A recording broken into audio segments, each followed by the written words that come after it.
आज जागतिक जैवविविधता दिवस आहे। योजनेचा भाग बना अशी यावर्षीच्या दिवसाची मध्यवर्ती संकल्पना आहे।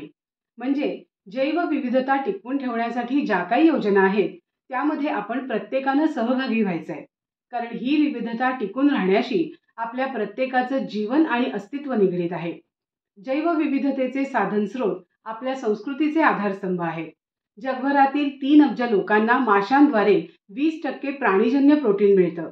80%हून अधिक मानवी आहार वनस्पतीतून मिळतो। विकसनशील देशांमधील ग्रामीण भागांमध्ये राहणारे 80% लोक मूलभूत आरोग्य निगेसाठी पारंपरिक वनस्पतीजन्य औषधांवर अवलंबून असतात। म्हणजेच जैवविविधतेचा नाश झाला तर आपलाही विनाश अटळ आहे।